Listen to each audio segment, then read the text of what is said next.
اعوذ باللہ من الشیطان الرجیم بسم اللہ الرحمن الرحیم۔ آج آپ حضرات کی خدمت میں 25ویں پارے کی تلاوت ہوئی ہے، جس میں سورہ حامیم سجدہ میں اللہ رب العالمین نے فرشتوں کا شروع میں تذکرہ فرمایا کہ آسمان میں اتنے فرشتے ہیں اور وہ اللہ کی عبادت میں مصروف ہیں اور وہ استغفار کر رہے ہیں اور اللہ کی تسبیح بیان کر رہے ہیں۔ ایک نورانی مخلوق فرشتے، ان کا تذکرہ اللہ نے یہاں پر فرمایا۔ اس کے بعد آگے اللہ رب العالمین نے سورۃ الشورى کی آیت نمبر 49 میں ایک اہم اصول بیان فرمایا کہ دنیا کی جو ساری بادشاہت ہے وہ اللہ کی ہے۔ جو کچھ دنیا میں ہوتا ہے وہ اللہ کے حکم سے ہوتا ہے، اللہ کی اجازت سے ہوتا ہے۔ للہ ملک السماوات والارض، آسمانوں اور زمین کی بادشاہت اللہ کی ہے، یہاں حکم اللہ کا چلے گا۔ جو کچھ ہوگا وہ اللہ کی مرضی سے ہوگا، اللہ کے حکم سے ہوگا۔ دوسری جگہ آیا ہے وَمَا تَسْقُطُ مِنْ وَرَقَةٍ إِلَّا يَعْلَمُهَا، ایک پتا بھی جب گرتا ہے تو وہ بھی اللہ کی مرضی کا محتاج ہوتا ہے۔ اس قدر اللہ رب العالمین کی بادشاہت ہے کہ کوئی بھی چیز اللہ کی اجازت کے بغیر نہیں ہو سکتی، سب کرنے والی ذات اللہ کی۔ تو آگے اللہ نے فرمایا اس آیت میں یخلق ما یشاء، اللہ جو چاہتا ہے وہ پیدا کرتا ہے، اللہ کی مرضی ہے، وہ اللہ کی منشا ہے، اللہ کی حکمت ہے کہ کیا پیدا کرنا چاہیے کیا نہیں پیدا کرنا چاہیے، کس کو اولاد دینا چاہیے کس کو اولاد نہیں دینا چاہیے، کس کو لڑکوں سے نوازنا چاہیے کس کو لڑکیوں سے نوازنا چاہیے، اور کس کو لڑکے اور لڑکیاں دونوں عطا کرنا چاہیے، اللہ کی حکمت ہے۔ بندہ امید رکھتا ہے لیکن اللہ کو معلوم ہے کہ اس کے حق میں کیا بہتر ہے، تو اس کے مطابق فیصلہ ہوتا ہے۔ وہی اللہ نے فرمایا یَهَبُ لِمَن يَشَاءُ إِنَاثًا وَيَهَبُ لِمَن يَشَاءُ الذُّكُورَ، اللہ کا یہ قانون ہے وہ جس کو چاہے بیٹیاں دیتا ہے اور جس کو چاہے بیٹے دیتا ہے۔ أَوْ يُزَوِّجُهُمْ ذُكْرَانًا وَإِنَاثًا، جس کو بیٹیاں اور بیٹے دونوں دیتا ہے۔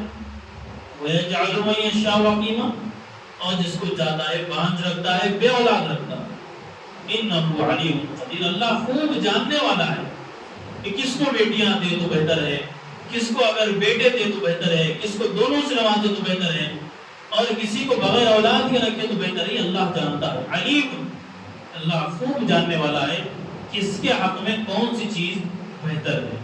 اور آگے فرمایا قدیر، اور اللہ ہر چیز پر قدرت رکھنے والا ہے۔ ایسا نہیں کہ اللہ صرف لڑکیاں دے رہا ہے، لڑکے دینے پر قادر نہیں ہے، نعوذ باللہ، یقیناً اللہ قادر ہے، لیکن اللہ کی حکمت ہے کہ کس کو کیا عطا کرنا چاہیے، اسی کے مطابق اللہ عطا کرتا ہے۔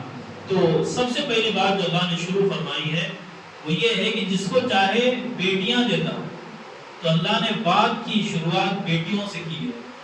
بیٹی کی پیدائش کے باعث رحمت ہوتی ہے، اس کو سمجھنا چاہیے۔ اگر کسی کے ہاں مفسرین نے لکھا ہے کسی کے ہاں اگر اولاد میں پہلے لڑکی ہو تو وہ اس کے اولاد بابرکت ہوتی ہے، کیونکہ اللہ نے شروعات لڑکی سے، بیان کی شروعات لڑکی سے فرمائی ہے۔ تو یہ فضیلت ہے اس کی کہ آدمی بالکل اللہ کے حوالے اپنے معاملے کو کرے اور یہ سمجھے کہ بھئی جو کچھ ہو رہا ہے اللہ کے حکم سے ہو رہا ہے، ہم کو بس صبر کرنا ہے۔ ایک بات یہ ہوئی۔ دوسری بات آگے اللہ رب العالمین نے سورۃ الزخرف میں یہ بیان فرمائی ہے کہ قیامت کا اللہ نے تذکرہ فرمایا، قیامت کا تذکرہ کر کے یہ بات فرمائی کہ قیامت کے دن کوئی کسی کا نہیں ہوگا۔ دنیا میں بظاہر ان کی دوستی اچھی ہو لیکن ضروری نہیں ہے کہ وہ دوستی وہاں پر کام آئے۔ وہ دوستی کام آئے گی جو دوستی اللہ اور اس کے رسول کے احکامات کے مطابق ہوگی، وہی دوستی کام آئے گی، دوسری دوستی وہاں پر کام نہیں آئے۔ الْأَخِلَّاءُ يَوْمَئِذٍ بَعْضُهُمْ لِبَعْضٍ عَدُوٌّ إِلَّا الْمُتَّقِينَ، فرمایا کہ جگری دوست آپس میں ایک دوسرے کے دشمن ہو جائیں گے الا المتقین، یہ متقی کی بات نہیں، متقی لوگ اس سے الگ ہیں۔ خلیل بولتے ہیں جو جگری دوست رہتا ہے نا، اس کو بولتے ہیں۔ ایک لفظ آتا ہے صدیق، ایک آتا ہے رفیق، سب کے معنی دوست کے، لیکن خلیل کے اندر وہ جو جذبہ ہے نا دوستی کا، آخری درجے کی دوستی کی، بھائی یہ دونوں الگ ہو ہی نہیں سکتے، یہ جو دوستی ہوتی ہے نا اس کو کہتے ہیں خلیل۔ اس لیے اللہ رب العالمین نے حضرت ابراہیم علیہ السلام کو کیا کیا؟ واتخذ اللہ ابراہیم خلیلا، کہ اللہ نے ابراہیم علیہ السلام کو اپنا خلیل بنایا۔ تو یہ جو ایسے دوست ہوتے ہیں جو بالکل ایک دوسرے سے جدا نہیں ہو سکتے، بہت گہری ان کی دوستی ہے، ان کو کہا جاتا ہے یہ خلیل ہے۔ تو ایسے دوستوں کے بارے میں کہا جا رہا ہے کہ قیامت کے دن یہ بھی بھاگ جائیں گے، دوستی تو دور کے بعد دشمنی میں کنورٹ ہو جائے گی وہ، کیوں؟ کیونکہ ان کی دوستی صرف دنیاوی مزے کے لیے تھی، بس آخرت کا کوئی اس سے تعلق نہیں۔ الا المتقین، لیکن ان لوگوں کی دوستی جو ایمان پر باقی تھی، جو صداقت پر مبنی تھی، ان لوگوں کی دوستی وہاں پر کام آئی۔ جو برے دوست ہیں نا وہ وہاں پر بھی کیا کریں گے؟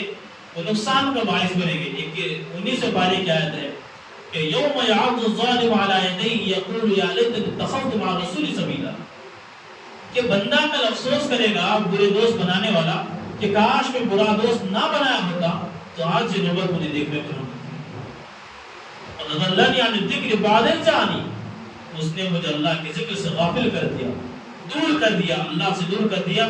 کاش میں اس کا دوست نہ ہوتا تو کتنا اچھا ہوتا۔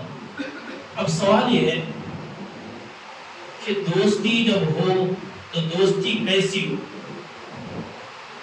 کس بنیاد پر ہو؟ تو اس کا جواب ہم حدیث پاک سے ڈھونڈتے ہیں۔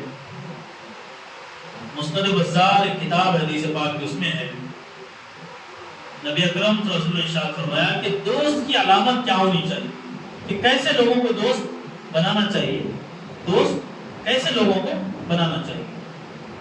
تو 3 چیزیں اس کے اندر ہیں۔ من ذکرکم باللہ رؤیتہ، پہلی چیز کہ جس کو دیکھنے سے خدا یاد آ جائے، یہ کوالٹی ہونی چاہیے دوست کی۔ وزاد فی العلمکم منطق، کہ دوست ایسا ہونا چاہیے کہ اس کی گفتگو سے آپ کے علم میں اضافہ ہو، ہمارے نالج میں اضافہ ہو، دوسری کوالٹی۔ وَذَكَّرَكُمْ بِالْآخِرَةِ عَمَلُ، اور اس کے عمل کو دیکھ کر آخرت یاد آ جائے۔ 3 کوالٹیز ہیں۔ پہلی کہ جس کو دیکھ کر اللہ یاد آ جائے، دوسرا جس کی باتوں سے ہمارے علم میں اضافہ ہو، تیسرا جس کے عمل سے ہمیں آخرت یاد آ جائے۔ یہ 3 چیزیں اگر کسی کے اندر ہے تو سمجھ لیے کہ وہ صحیح دوست ہے، سچا دوست ہے، دوستی بنانے کے قابل والا دوست ہے۔ اس کے علاوہ چیزیں پائی جا رہی ہیں، وہ آپ کو نمازوں سے دور کر رہا ہے، آپ کو لغویات میں لے کر جا رہا ہے، تو پھر ایسا دوست دنیا میں تو ہو سکتا ہے آپ کو فائدہ پہنچائے، لیکن مرنے کے بعد وہ دشمن ہو جائے گا۔ آج ضرورت ہے اچھی دوستی۔ نبی اکرم صلی اللہ علیہ وسلم نے بات بیان فرمائی، الرجل علی دین خلیلہ فلینظر احدکم من یخالل، کہ آدمی اپنے دوست کے دین پر ہوتا ہے، وہ خوب دیکھ لے اس کی دوستی کس سے ہے۔ آدمی دوست کے دین پر ہوتا ہے، کیا مطلب؟ کہ دوست کے نظریات کو اپنے نظریات آدمی بنا لیتا ہے دوستی کے اعتبار سے۔ اسی لیے دوستی ہماری ایسی ہونی چاہیے کہ جو دین پر مبنی ہو، جو شریعت کے مطابق ہو، اور جو 3 کوالٹیز اور صفات بیان کی گئی ہیں وہ ہونی چاہیے۔ وہ ہوں گی تو وہ دوست دنیا میں بھی بہتری لائیں گے اور آخرت کی بہتری بھی اس میں ہوگی۔ اس کے علاوہ کے چکر میں ہم پڑے رہیں گے، دنیا میں تو کامیاب ہو سکتا ہے ہو جائیں گے، آخرت کا کوئی وعدہ اللہ کی طرف سے نہیں ہے۔ اللہ رب العالمین سے دعا ہے اللہ تعالی ہم تمام کو سچے اور پکے دوست بنانے کی جو صفات بیان کی گئی ان صفات کے حاملین دوست بنانے کی توفیق عطا فرمائیں. اور دعوانا الحمدللہ رب العالمین.